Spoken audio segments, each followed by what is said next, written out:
दोस्तों, इंसान के जीवन में दुख और सुख दोनों लगा रहता है। कभी हम खुश होते हैं तो कभी दुखी।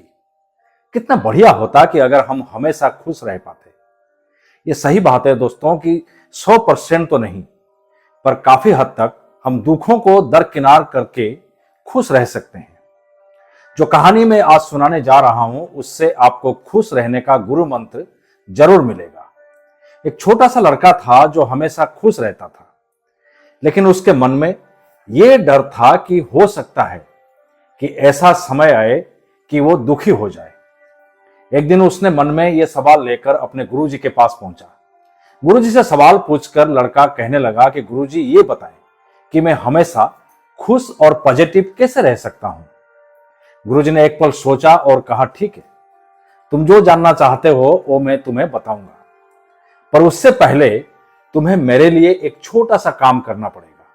लड़का तुरंत राजी हो गया। गुरुजी ने कहा, मेरे घर के पीछे एक खाली ड्रम है, मैं चाहता हूं कि तुम उसमें पानी भर दो।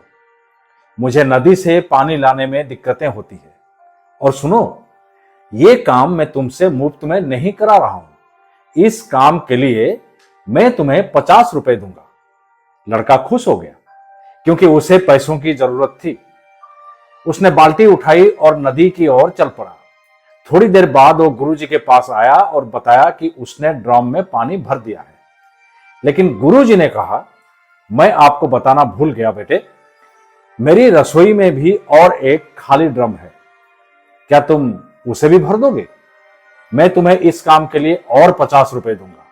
तुम्हारे पास पूरे 100 रुपए हो जाएंगे। तुम उस सारे पैसों से अपने लिए अपना पसंदीदा चीजें खरीद सकते हो। लड़का 100 रुपए पाने के लिए इतना उतावला था कि वो इस बारे में दोबारा नहीं सोचा। उसने जल्दी से बाल्टी ली और नदी की ओर दौड़ पड़ा। कुछ ही देर में वो ड्रम भी पानी से भर गया। परंतु जब वो गुरुजी के पास लौटा तो उन्होंने कहा, हे भगवान, मैं कितना भुलक्कड़ हूं। मैं भूल गया था कि मेरे बगीचे में एक और खाली ड्रम है। यदि तुम उसे भी पानी से भर दोगे तो मैं तुम्हें और 50 रुपए दूंगा। लड़के के चेहरे पर खुशी की झलक चमक उठी। वो सपने देखना शुरू कर दिया कि वो इन सारे पैसों को कैसे खर्च करेगा। उसे तीसरा ड्रम भरने में और गुरुजी के पास लौटने में देर नहीं लगी। वो अब थक चुका था, लेकिन गुरुजी ने लड़के को पैसे देने के बजाय कहने लगे, अरे, उम्र बढ़ने के साथ साथ मेरे याददाश्त भी कम होने लगी है। मुझे अभी याद आ रहा है कि मेरे पास तुम्हें देने के लिए कोई पैसे नहीं है। मुझे माफ कर दो बेटा, तुम्हें खाली हाथ घर जाना होगा।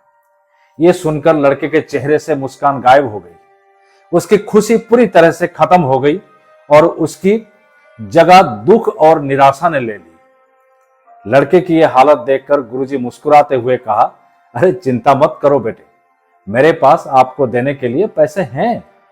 सच तो यह है कि जब तुमने मुझसे ये पूछा कि खुश कैसे रहा जाए, तब मैंने आपको इसे समझाने के लिए पहले दुखी करने का एक योजना बनाई। सुनो बेटे, खुशी का सबसे बड़ा दुश्मन है आपकी उम्मीदें। इसका कारण यह है कि तुम्हें मुझसे 150 रुपए की आशा थी, इसलिए जब तुम्हें पैसे नहीं मिले तब तुम उदास हो गए। लड़का समझ चुका था कि खुश रहने के लिए दूसरों से उम्मीदों को कम रखना होगा। दोस्तों, जब हम दूसरों के लिए कुछ करते हैं तो हम बदले में कुछ एहसान या भावना की उम्मीद करते हैं, जो शायद पूरा नहीं हो पाता।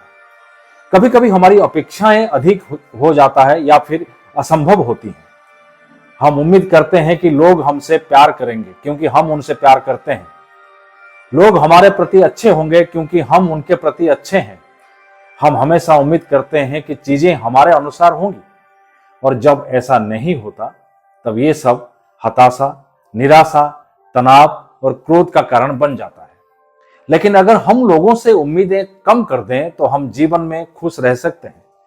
दोस्तों, हमेशा याद रखें, आप जैसा कोई नहीं, आप किसी से कम नहीं। अगर खुद पर है भरोसा तो जरूर पूरी होगी मन की आशा। अगले हफ्ते फिर एक नई कहानी लेकर के आपके समक्ष उपस्थित रहूंगा। तब तक के लिए स्वस्थ रहें, मस्त रहें। धन्यवाद।